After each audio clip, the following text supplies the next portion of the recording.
vamos a compartir con todos ustedes bajo el tema titulado La fe verdadera debe producir una vida moral digna de imitar.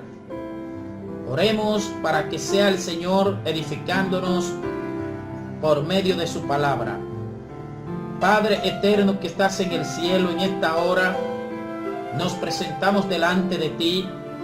Pedimos, Señor, que seas tú quien nos enseñes, que nos edifiques a través de tu palabra, Señor, y que nos ayudes a comprenderla y a obedecerla, para que no seamos solamente oidores, sino hacedores de tu palabra, en el nombre de Jesús.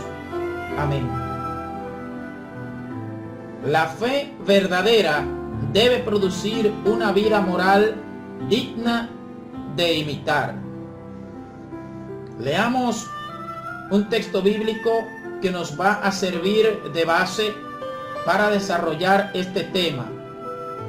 Santiago capítulo 2, versículos 14 al 20 en la Nueva Versión Internacional. Santiago capítulo 2, versículos 14 al 20 en la Nueva Versión Internacional. Leemos en el nombre de Jesús lo siguiente: Hermanos míos, ¿de qué le sirve a uno alegar que tiene fe si no tiene obras? ¿Acaso podrá salvarlo esa fe? Supongamos que un hermano o una hermana no tienen con qué vestirse y carecen del alimento diario, y uno de ustedes les dice que les vaya bien, abríguense y coman hasta saciarse, pero no les da lo necesario para el cuerpo. ¿De qué servirá eso? Así también la fe por sí sola, si no tiene obras, está muerta. Sin embargo, alguien dirá: tú tienes fe y yo tengo obras. Pues bien, muéstrame tu fe sin las obras, y yo te mostraré la fe por mis obras. ¿Tú crees que hay un solo Dios? Magnífico. También los demonios lo creen y tiemblan. ¡Qué tonto eres! ¿Quieres convencerte de que la fe sin obra es estéril? Dice la Reina Valera 1960 en el versículo 20 de Santiago capítulo 2, que la fe sin obra es muerta. Leamos a modo de introducción lo siguiente. Se ha tratado de crear una controversia entre algunos escritos del apóstol Pablo y este capítulo 2, donde Santiago enfoca específicamente lo que tiene que ver con las obras producto de la fe. Digo que se ha tratado de crear una controversia porque tal controversia no existe, no hay contradicción en ninguno de los dos escritores. Simplemente Pablo, cuando habla y enfatiza la fe, es porque a los que les está escribiendo en ese momento necesitaban que se les hablase de ese punto en específico.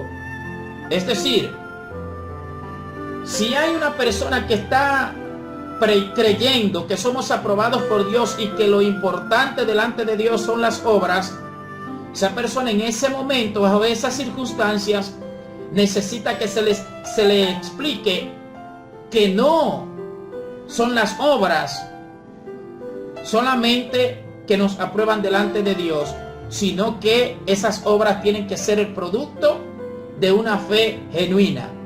Santiago, por el contrario, enfatiza a aquellas personas que solamente creían que, bueno, la fe es todo lo que yo necesito y no tengo que hacer nada más.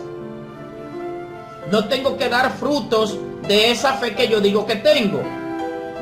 Entonces, como eso era lo que, entre otras cosas, lo que ellos estaban pensando, a quienes Santiago les escribe en ese capítulo 2, donde habla de la fe, de que dice que la fe sin obra es muerta.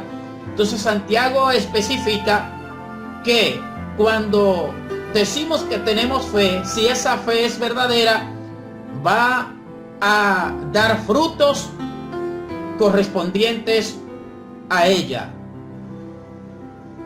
O sea, que las dos partes son importantes, tanto la fe como la obra, y ninguno de los dos se contradice, sino que cuando hay una fe genuina, eso debe producir una vida moral digna de imitar. Es lo que hace falta en muchas ocasiones en el pueblo de Dios. En una gran parte del pueblo de Dios hacen falta los frutos dignos de una persona arrepentida y convertida. Y estos temas son importantísimos y muchas veces los hemos dejado de lado. Nos hemos ido apartando poco a poco del camino real y efectivo que Dios demanda que nosotros vivamos. Y unos se van a un extremo y otros se van al otro extremo. Unos enfatizan solamente la fe, que ya yo soy salvo y que como soy salvo por gracia, ya yo no tengo ninguna responsabilidad adicional, ya con eso es suficiente. Otros enfatizan las obras, tanto que creen que por lo que hagan es que son aprobados por Dios, cuando en realidad, por eso Jesucristo dice que por sus frutos los conoceréis. Si yo digo que tengo fe, si mi fe es genuina, entonces yo debo dar frutos dignos de esa fe que digo que tengo. Tenemos que entender que los seres humanos estamos sujetos a dos influencias: las influencias de la carne, las influencias del espíritu. Nosotros elegimos bajo cuál de las dos vamos a ser guiados.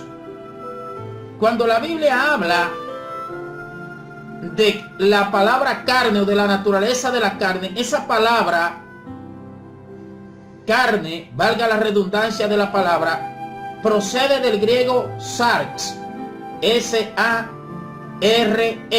sarx, que significa todas las pasiones corruptas y desordenadas que entraron en la humanidad producto del pecado.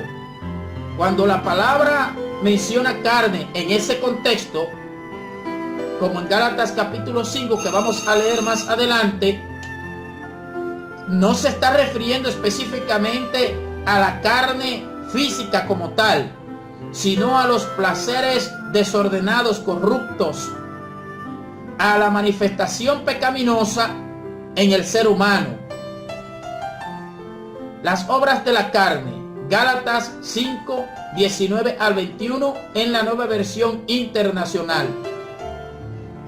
Las obras de la naturaleza pecaminosa se conocen bien: inmoralidad sexual, impureza y libertinaje, idolatría y brujería, odio, discordia, celos, arrebatos de ira, rivalidades, disensiones, sectarismos y envidia, borracheras, orgías y otras cosas parecidas.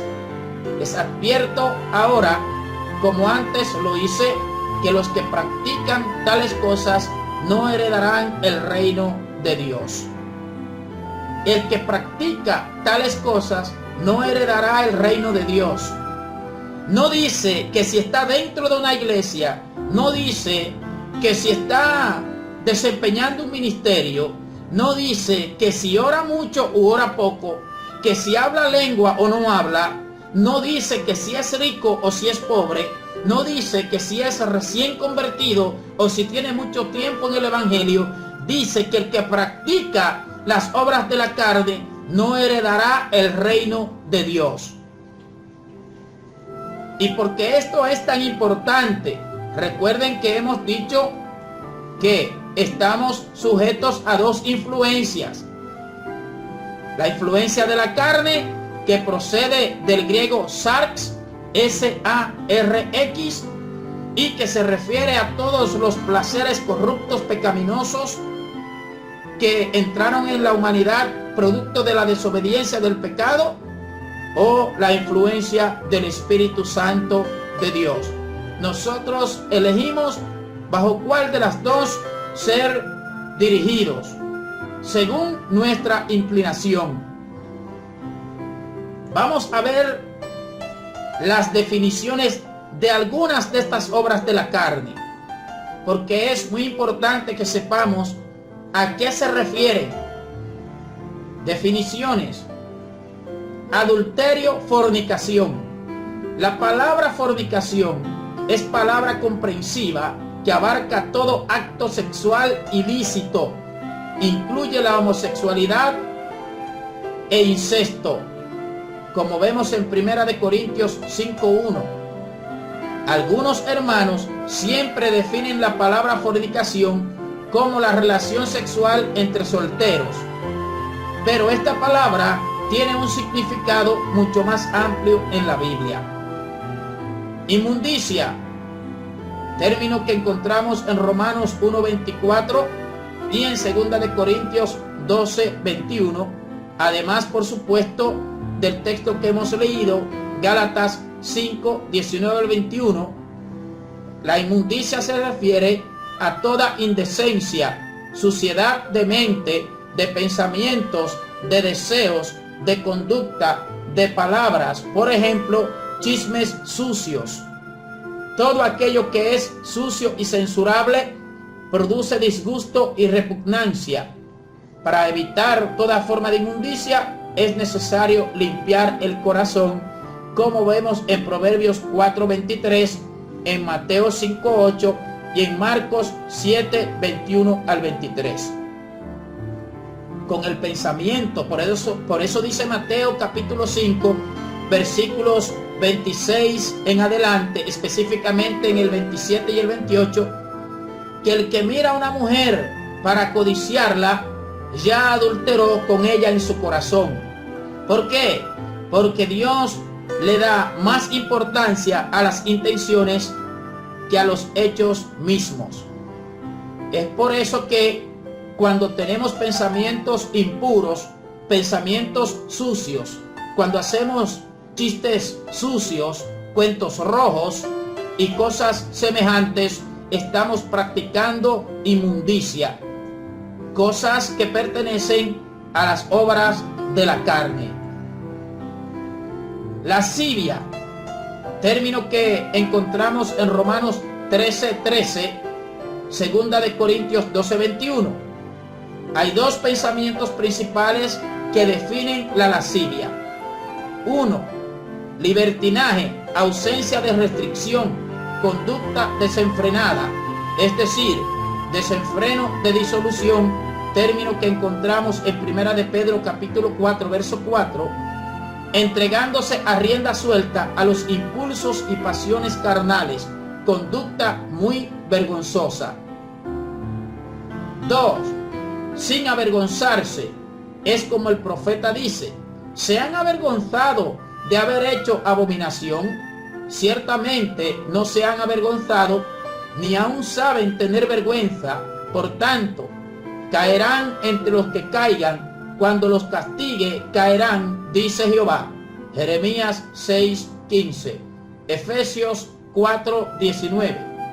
Después que perdieron toda sensibilidad, se entregaron a la lascivia para cometer con avidez toda clase de impureza.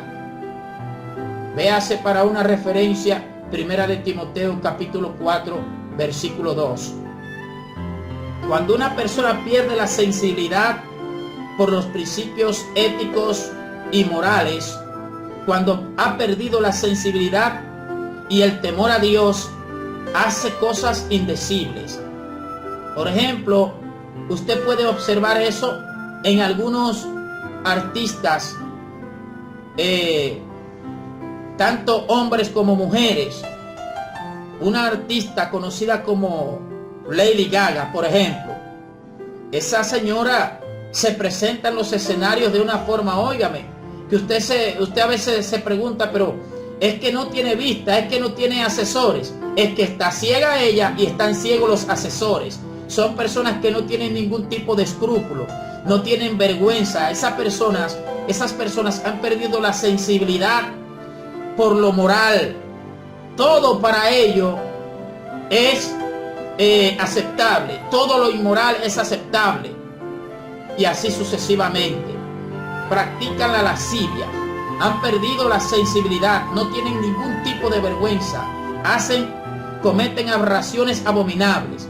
Son personas que se casan hasta con animales, como en una ocasión alguien hizo en Inglaterra, y no reparan en tener sexo, en copular con un animal, siendo ellos hombres y mujeres, pero se han corrompido de tal forma que ellos no tienen vergüenza y hacen cualquier cosa, lo que sea hacen.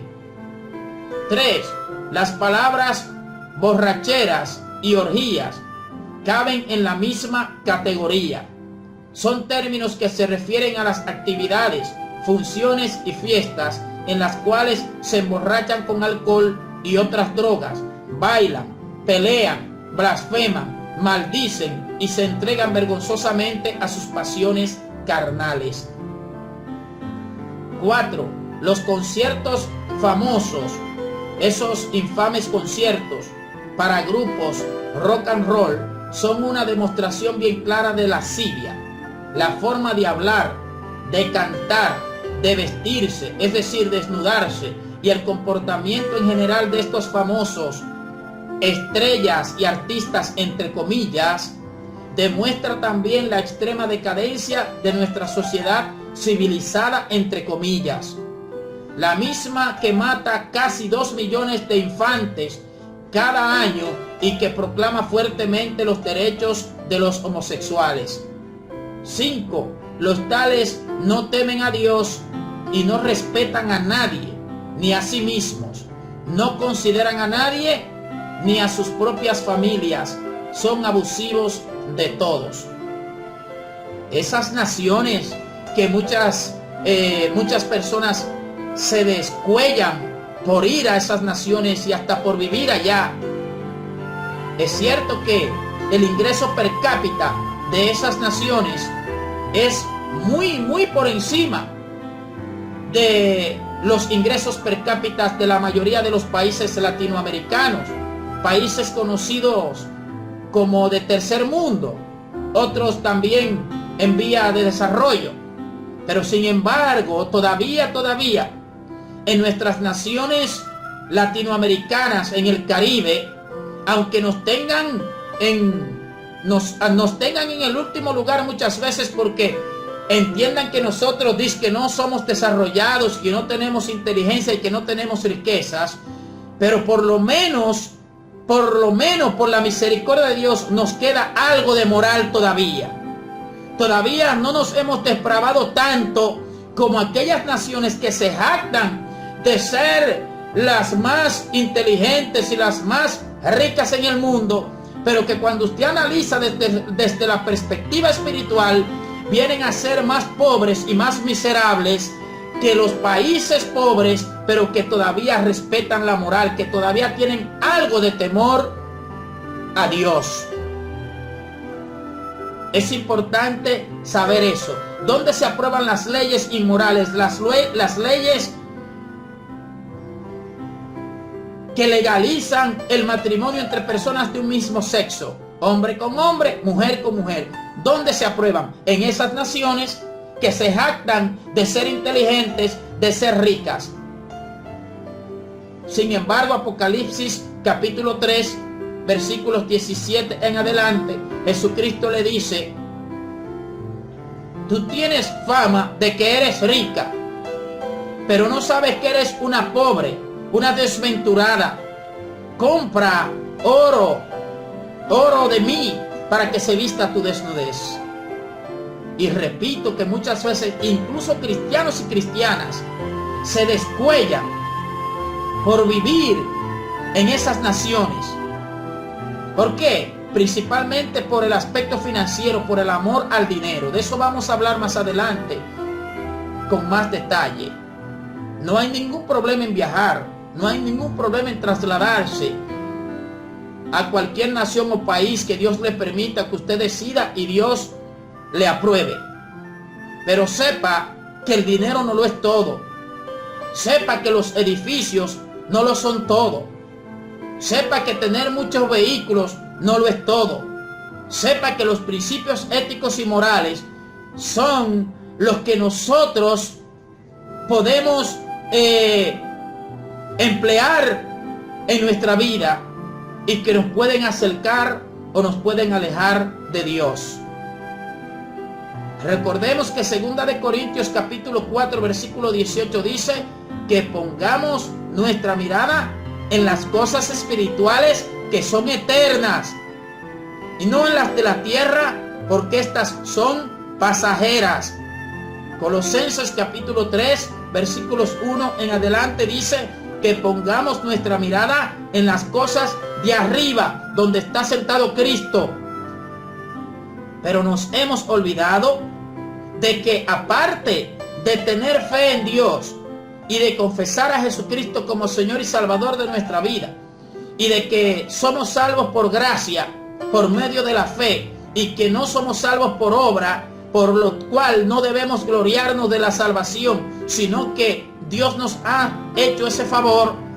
Pero también hay una responsabilidad de nosotros de dar frutos de acuerdo. Si somos hijos de Dios, si decimos que nos hemos arrepentido y que nos hemos convertido, ¿qué significa convertir? Convertir significa cambiar, significa transformar. Entonces, la naturaleza vieja, la naturaleza del hombre viejo, no debe ser la que me dirija, aunque yo cometa mis faltas, por supuesto. Pero queremos decir, una cosa es cometer una falta voluntariamente y otra cosa es cometer una falta involuntariamente. Hay personas que pecan a propósito y se agarran y se abrazan al lema de ellos de que, bueno, ya yo soy salvo. Pero no leen Hebreos capítulo 2, donde dice allí la palabra que si la palabra dicha por medio de los ángeles, cuando fue desobedecida, recibió justa retribución, ay de nosotros si descuidamos una salvación tan grande. Y Filipenses 2:12 dice que es necesario que con temor y temblor cuidemos la salvación. Así que la salvación es por gracia, pero nosotros tenemos que preservarla y debemos dar testimonio. Nuestra fe debe dar frutos dignos de imitar. Seguimos definiendo algunos de los términos que encontramos en Gálatas 5:14 en adelante, que nos habla acerca de las obras de la carne. Idolatría se refiere a la prostitución de la adoración, es decir, cuando se adora a otra cosa que no sea Dios, se está practicando idolatría. Idolatría procede del término griego eidolos, es una palabra compuesta de eidolos, que es ídolos, y latría, que significa adoración. Por lo cual idolatría significa adorar ídolos. Pero no solamente una imagen puede ser mi ídolo. El dinero puede ser mi Dios también. Mi familia, mi trabajo, un vehículo, una casa, una cuenta bancaria, aún el ministerio se puede convertir en un ídolo. O sea, yo puedo convertirlo en un ídolo para mí. Cualquier cosa que en mi corazón tome el lugar de Dios o que lo iguale a Él, se ha convertido en un ídolo para mí. Nosotros somos servidores de aquel que nosotros elegimos como nuestro Señor. Si su Señor es su trabajo, usted es un esclavo, usted es un servidor de su trabajo. Si su señor es su familia, sus hijos, porque hay personas que hacen de sus hijos sus ídolos, incluso cristianos y cristianas, que son tan osados que se atreven a decir que si ese hijo o esa hija muere, si Dios se lo lleva, que él no sabe o ella no sabe qué le va a pasar, qué va a pasar con su vida. O sea que la vida de ellos, de esas personas, no es Jesucristo, sino son sus hijos y sus hijas. ¡Qué error! ¡Qué grave error! No sabemos que todo lo creado es de Dios. Y que el Salmo 127 dice que bendición de Jehová son los hijos. Sus hijos, usted los administra y son suyos, según las leyes humanas. Y hasta cierto punto, pero en realidad el propietario absoluto de usted y de sus hijos y de todo lo que existe se llama el Señor Jehová Dios de los ejércitos. Por eso es que no podemos poner a nada ni al nivel de Él, ni mucho menos por encima de Él. La avaricia es idolatría, dice Colosenses 3:5. ¿Por qué la avaricia es idolatría? Porque el avaro es un idólatra debido a que las cosas materiales son su Dios. Ay, ay, ay. Si uno se pone a observar el estilo de vida de muchas naciones y también en nuestra propia nación, en nuestro país, en el área del Caribe, en Latinoamérica, pero no tanto como otras naciones, principalmente en Europa. Algunos individuos en Estados Unidos, menos que en Europa. En el mismo Medio Oriente, en Dubái. Allá en Dubái hay tanto dinero y tantos recursos materiales que la policía tiene una flota de vehículos de lujo. Mercedes-Benz, Maserati, Bugatti, Ferrari, vehículos que muchas veces ni se conocen mucho en estos países. Se burlan de las riquezas que tienen tanta riqueza que no saben lo que van a hacer con ella. Pero son pobres y desventurados porque no tienen a Jesucristo de Nazaret. Por eso gócese y alégrese que usted no es pobre, porque usted tal vez no tendrá una cuenta bancaria. Usted tal vez no tendrá el ingreso per cápita que tiene un ciudadano de la China o un ciudadano de Dubái. Pero usted tiene a Jesucristo de Nazaret. Todo lo terrenal va a perecer, pero lo eterno es lo que tiene su fundamento en Jesucristo. No sea pesadumbre, no sea pesadumbre, no se amargue la vida, no se deje confundir, no caiga en el error que estuvo Asaf a punto de caer, que nos registra en el Salmo 73, que él veía que los impíos prosperaban y estuvo a punto de deslizarse, hasta que buscó en el Señor y comprendió y vio que todo eso es vanidad y que el que dedica su vida no con fundamento sobre Dios, al final termina mal, muy mal. ¿Cuántas personas, cristianos y cristianas, no están en las iglesias? Porque ellos han escuchado que Dios es todopoderoso y ellos ven a Dios como un ser que les puede solucionar sus problemas, y por eso aparenta venir al evangelio, aparentan seguir a Jesucristo. ¿Por qué digo aparentan? Porque lo que están es detrás de un beneficio. Porque Dios me puede sanar, Dios me puede bendecir, Dios me puede hacer rico, Dios puede darme todo lo que yo necesite, según ellos, que no es verdad eso. Dios puede hacer todo eso, pero no es que Dios lo va a hacer porque usted crea, ni porque usted se suponga. Porque muchas veces estamos en el evangelio, en las iglesias incluso, repito, pero no estamos buscando a Cristo, ni siguiendo a Cristo, ni por seguir a Cristo. Estamos buscando satisfacer nuestros propios intereses.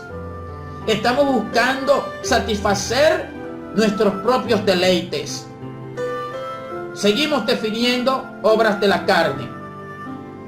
Hechicerías, Procede del griego pharmakeia, que significa la prostitución de drogas.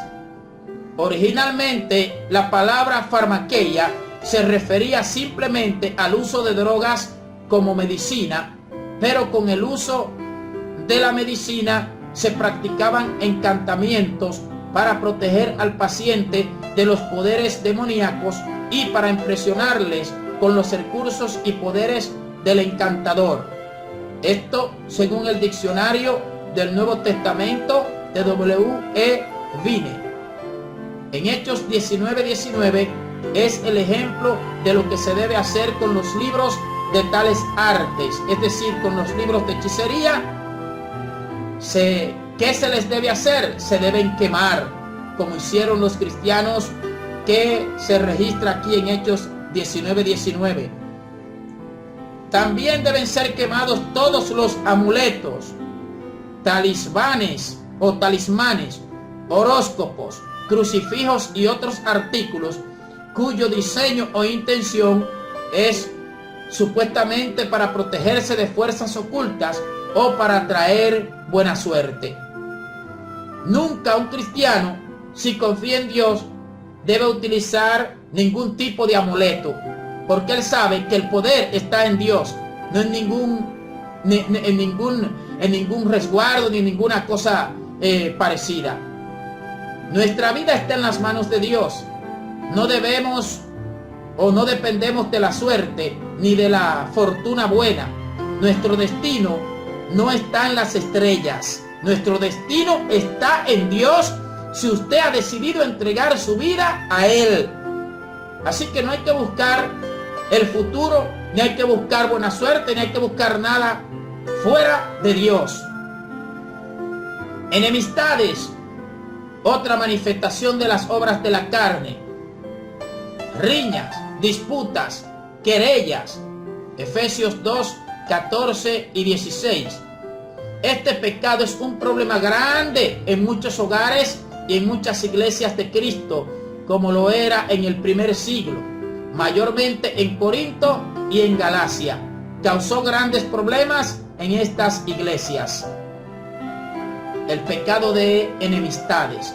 Pleitos es el resultado y la expresión de las enemistades. Es decir, que cuando la enemistad encuentra cabida, produce como resultado pleitos, celos y envidias. Estas dos palabras se encuentran juntas varias veces, es decir, que son sinónimo. La palabra celo es palabra que se usa muchas veces en sentido bueno, como en Romanos 10:2, 2 de Corintios 7:7, 11:2 y Filipenses 3:6. Pero prostituida, esta palabra llega a ser algo muy feo. Por ejemplo, cuando se tiene celo por Dios, celo por las cosas de Dios, en ese sentido sería un celo bueno o positivo. Ahora, fuera de ahí también se puede usar como negativo. Según el diccionario Larousse, la palabra celo significa inquietud de la persona que teme que aquella a quien ama dé la preferencia a otra. Esos son personas que se sienten muchas veces inseguros. Pues si nosotros tenemos que estar seguros en Dios. Dios no tiene preferencia por nadie. Entonces no debemos inquietarnos, porque dice que el celo significa inquietud de la persona que teme que aquella a quien ama dé la preferencia a otra. Es decir, que tiene un temor de que aparte de a él o ella, también esa persona ame a otro. Tenga cuidado cómo usted interpreta lo que estoy explicando aquí. Cuando viene a ver, cree que yo estoy diciendo que usted como esposa y como esposo no debe afectarle si su esposo o su esposa, valga la redundancia, cometen una infidelidad. No se refiere a eso. Aquí se refiere el amor a que aquí se está refiriendo, se refiere a un amor afectivo. Puede ser un amor filial, puede ser un amor ágape. un aprecio hacia las demás personas. No está hablando de amor erótico, no está hablando de amor sexual, para que no vaya a decir que usted escuchó que se estaba predicando, que dice la Biblia que no hay que tener celos. No, recuerden que hemos hablado del celo como término positivo y también como término negativo. Tenemos que saber equilibrar. En 1 Corintios 3:3, pues habiendo entre vosotros celos, contiendas y disensiones, ¿no sois carnales? El apóstol Pablo está hablándole aquí a cristianos, 1 Corintios 3, pero eran cristianos que todavía eran carnales. Que hay personas que porque, no, ya yo soy cristiano, ya yo soy cristiana. Sí, usted puede ser cristiano, pero todavía puede ser que usted sea carnal, que todavía la carne en usted no haya muerto con la ayuda de Dios, o por lo menos que no haya comenzado a madurar. Los celos son compañeros de contiendas y disensiones. En este texto significa casi lo mismo que envidia. Celos, envidias. Amén. Así que estamos viendo algunas definiciones de las obras de la carne. Envidia significa, según el diccionario Larousse, disgusto o pesar del bien ajeno. Sinónimos de envidia son rivalidad, aborrecimiento, celos. Los tales se amargan cuando ven que otros poseen o pueden poseer cosas materiales, poder, fama, etcétera, que estos no tienen, y hacen todo lo posible por evitarlo. Yo quiero detenerme un poquito aquí, porque este es uno de los males que está haciendo mucho daño.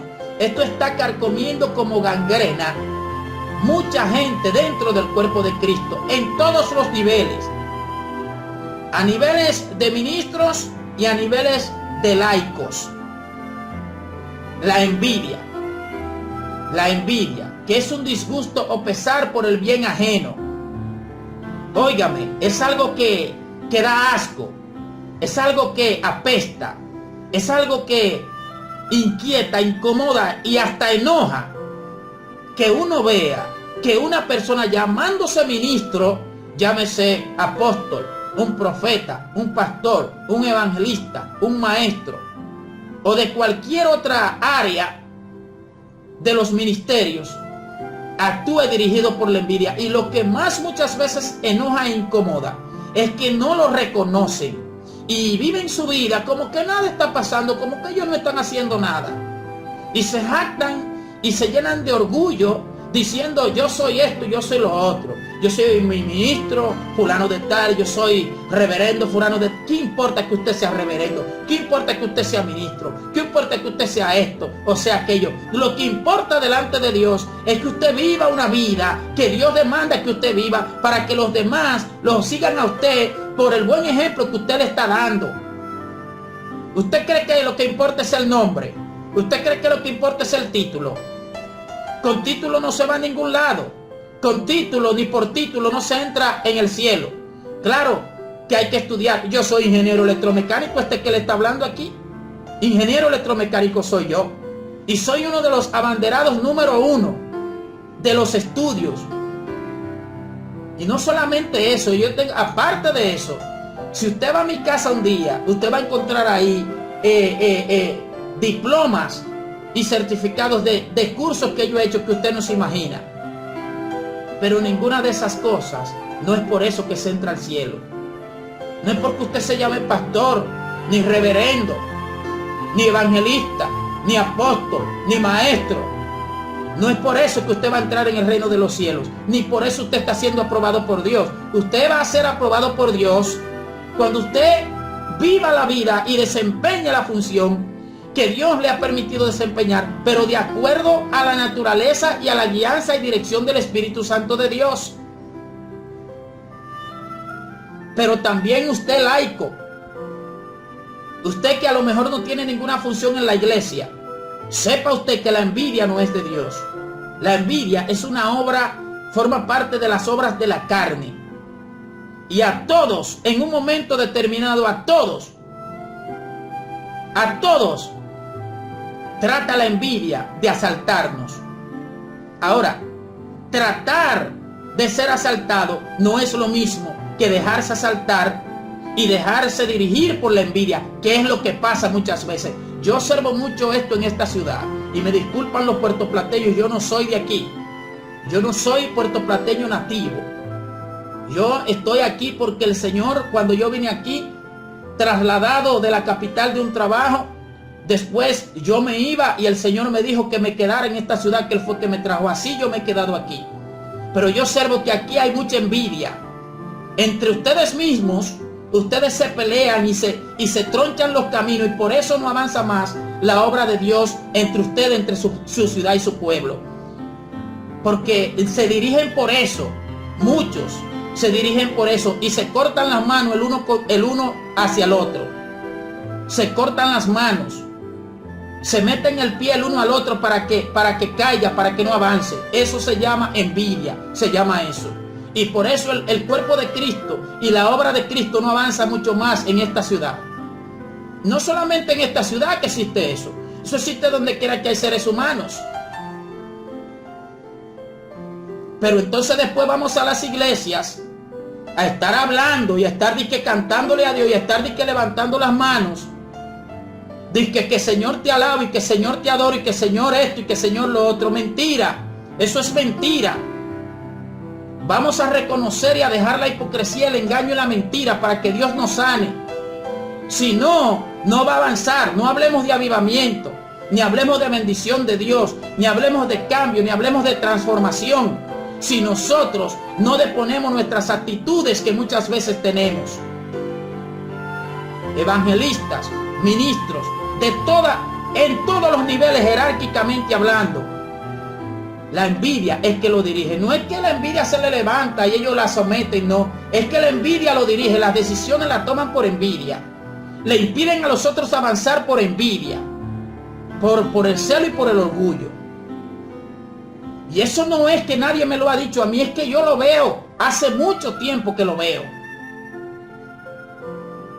Entonces, ¿por qué tiene que ser así? Si usted se llama cristiano, cristiana, si usted dice que usted se arrepintió, si usted dice que que Dios hizo una obra en usted, si usted lo dice,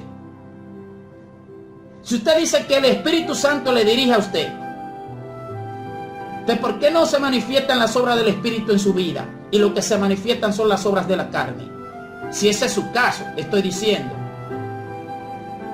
Por causa de la envidia, Caín mató a Abel. En Génesis 4, 5 al 8 vemos eso. Los hermanos de José le aborrecían y no podían hablarle pacíficamente. Sus hermanos le tenían envidia, conspiraron contra él para matarle. Venid y vendámosle a los ismaelitas. Génesis 37, 4, 11, 18 y 27. Los propios hermanos de José, por la envidia que le tenían, lo vendieron como esclavo. Por causa de la envidia, Amán quiso matar a Mardoqueo y a todos los judíos. Esther 3, 8 al 13 y 6, verso 4. Por causa de la envidia, los judíos crucificaron a Jesucristo. Mateo 27, 18. O sea, por eso decía que es uno de los grandes males que carcomen como gangrena dentro del cuerpo de Cristo. Señores, yo no entiendo cómo es eso. Porque si yo digo que yo confío en Dios, si yo digo que Dios es todopoderoso y que yo confío en Él, ¿por qué tengo yo que dejarme dirigir y guiarme por la envidia para querer avanzar? ¿O no sé yo entonces que aunque yo avance, si estoy siendo dirigido por la envidia, por el celo, por la contienda, estoy desaprobado delante de Dios, aunque yo logre cosas humanamente hablando? Entonces yo no entiendo. Yo no entiendo cómo es. ¿Cuál es la Biblia que nosotros leemos? ¿Y cómo es que entendemos la Biblia si es que la leemos? ¿Cómo es? ¿Qué Biblia que nosotros tenemos y qué Biblia nosotros entendemos? ¿Qué Biblia? ¿Cuál? Porque la Biblia de Dios, la palabra de Dios, nos habla a nosotros que todas esas obras que son de la carne, repito, no es que usted no sienta la influencia, no es que usted no sienta la tentación de la envidia, del celo, del orgullo, no es que no, porque es que la naturaleza humana está ahí, es que usted no se deje dirigir por eso, que usted no se deje dirigir, que usted no le impida a los otros avanzar, que usted no le ponga el pie a los otros para que se caigan, que no quiera avanzar así, a eso es que nos referimos, que no quiera avanzar así, no quiera avanzar por la vía de lo malo, por la vía negativa, no quiera avanzar a la mala. Deje que los demás se desarrollen, deje que los demás avancen, deje que los ministerios que Dios tiene para con los demás también se desarrollen envidioso, egoísta. Porque si Dios está haciendo una obra en usted, ¿por qué usted le molesta que Dios quiera hacer obra con los demás también?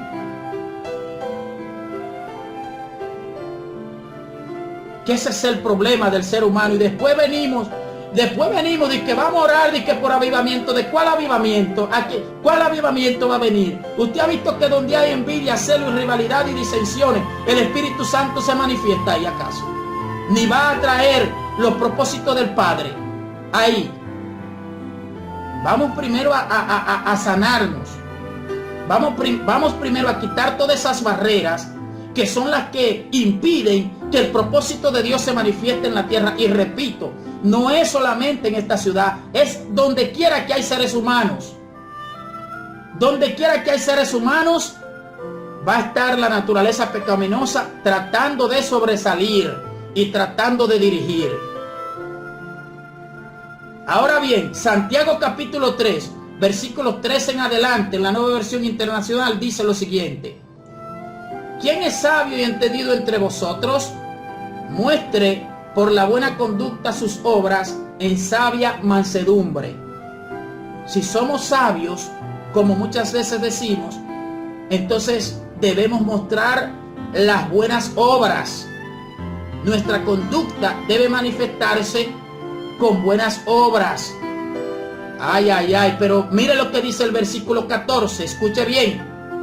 Pero si tenéis celos amargos y contención en vuestro corazón, no os jactéis ni mintáis contra la verdad. Porque esta sabiduría no es la que desciende de lo alto, sino terrenal, animal y diabólica. Se lo voy a repetir de nuevo, el verso 15. Porque esta sabiduría no es la que desciende de lo alto, es decir, no es la que viene de Dios, sino que es terrenal, animal y diabólica. Cuando hay celo, cuando hay envidia, cuando hay orgullo, no diga usted que usted es sabio. Porque dice Santiago que eso no es verdad, eso es mentira.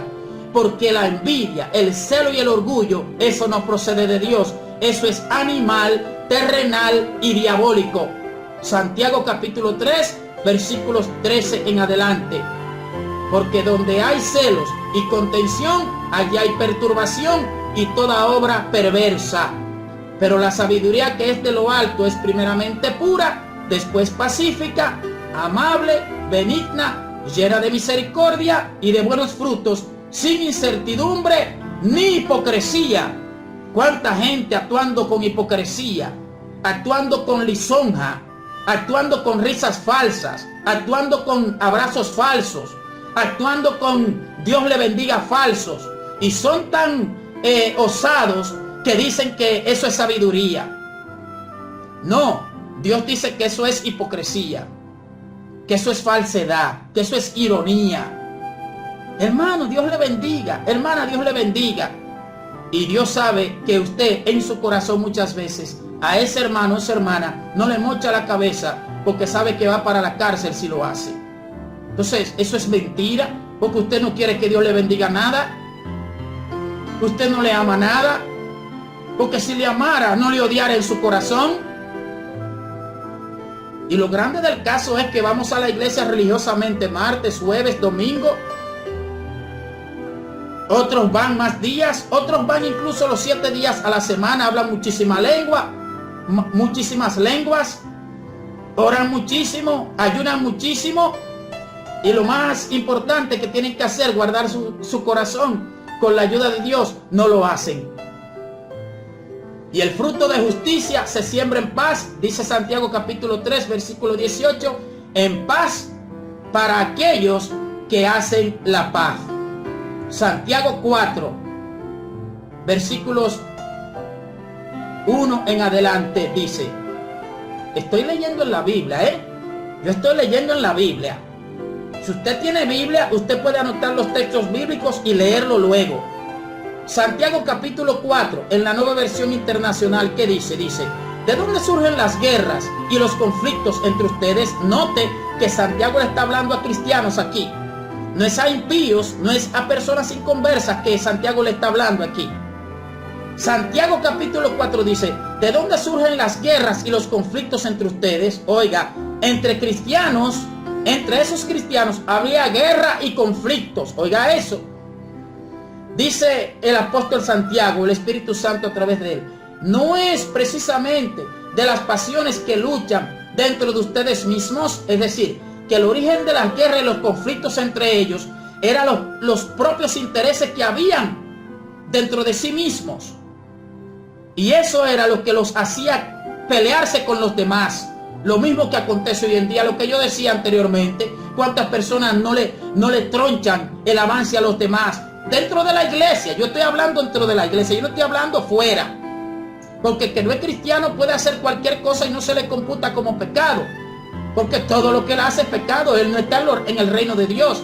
Se supone que el que no está en luz no se le debe demandar que ande como si estuviera en luz. Estoy hablando dentro de la iglesia. Dentro de la iglesia hay celo, hay rivalidades, hay contienda.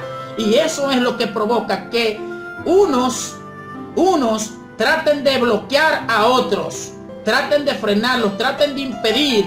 Pero yo le tengo una noticia a usted. Si usted es de los que frena, de los que quiere frenar a los demás, si usted es de los que quiere por envidia o por celo impedir que los ministerios que están en su congregación avancen y se desarrollen, yo le tengo una noticia a usted. ¿Sabe qué? Como quiera Dios lo va a hacer. Dios lo va a desarrollar como quiera.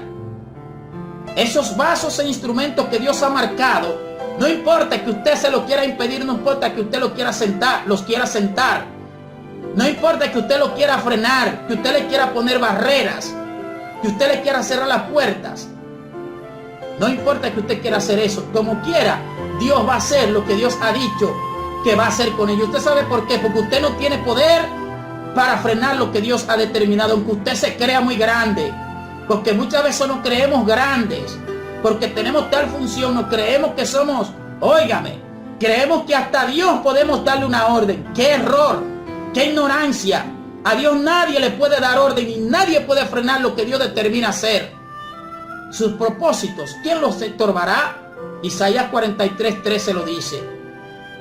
Así que a usted le conviene mejor estarse tranquilo, no vaya a ser que usted se encuentre contendiendo con Dios por estar tratando de frenar a las personas que Dios quiere echar hacia adelante. Pero usted sí, usted quiere echar hacia adelante. Sí, usted sí. No, a mí sí. A mí. Todo es para mí. Todo es para mí, que todo venga a mí. Que Dios me use a mí. Que Dios haga cosas grandes conmigo, pero con aquel no. ¿Qué es eso? No es envidia. Eso no es envidia. Si no es envidia, ¿qué es? Entonces sigue diciendo el verso 2, porque esto estaba pasando también en parte de los cristianos a quienes Santiago le escribe. En el verso 2 dice, desean algo y no lo consiguen, matan y sienten envidia y no pueden obtener lo que quieren, riñen y se hacen la guerra. Ustedes ven, se pelean, no tienen porque no piden, y cuando piden no reciben porque piden con malas intenciones para satisfacer sus propias pasiones. Eso es lo que pasa, que dentro del cuerpo de Cristo hay muchísimos que se llaman ministros de Dios, pero en realidad ellos son ministros de ellos mismos. Ministros de ellos mismos, ¿por qué? Porque lo que están es buscando satisfacer sus propias pasiones, sus propios deseos, sus propios gustos y deleites. ¿Por qué es que se pelean muchas veces?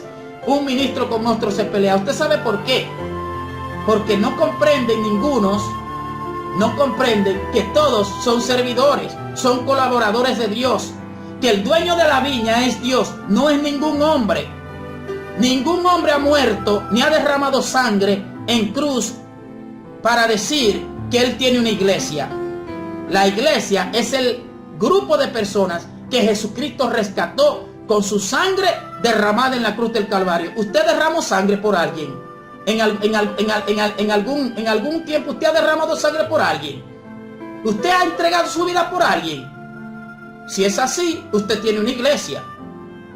Si es así, usted tiene una iglesia. Pero la Biblia me dice a mí que Jesucristo derramó su sangre y que fue que rescató. Nos rescató del pecado, que nos compró a precio de sangre. ¿Cuánta sangre usted ha derramado por alguien en algún momento? ¿Y por qué usted se apropia de lo que no es suyo? Que usted se quiere apropiar de lo que no es suyo. Usted no sabe que dice la Biblia que el dueño de la viña es Dios. Y que todo el que le sirve a Dios, lo que es un servidor, un colaborador. Como dice el apóstol Pablo en 1 Corintios capítulo 4. Y que los administradores es necesario que sean hallados fieles delante del Señor. ¿Por qué Mateo capítulo 9, versículos 35 en adelante dice que le rueguen al Señor de la viña que envíe obreros a su mies? Si usted es el dueño de la viña, ¿por qué Dios dice, o es que usted es dueño juntamente con Dios? Usted es creador juntamente con Dios de todo lo que existe. Porque la Biblia es clara. Ahora nosotros muchas veces nos hacemos ciegos y sordos a las verdades de la Biblia. Y cuando piden, el verso 3, dice Santiago capítulo 4, no reciben porque piden con malas intenciones. Usted ve que no es como a ustedes muchas veces le hacen creer, que todo lo que usted pida lo va a tener. No es así. Primero es lo que usted pida conforme a la voluntad de Dios. Eso es lo primero. Y si es conforme a la voluntad de Dios, va a ser con buenas intenciones. Porque muchas veces le decimos al Señor, Señor, yo quiero que tú me des una casa. ¿Pero por qué? Porque tenemos envidia de que el vecino compró una casa. Yo quiero que tú me permitas cambiar este carro. ¿Pero por qué? Porque el vecino cambió el carro de él. O sea, que por envidia es que está haciendo las cosas. No tiene buenas intenciones y por eso no recibe. Así que hay que pedir, pero pedir bien, no para gastar en los deleites. Dice, continúa diciendo Santiago, en el verso 4 del capítulo 4, oh gente adúltera, ¿no saben que la amistad con el mundo es enemistad con Dios? Si alguien quiere ser amigo del mundo, se vuelve enemigo de Dios.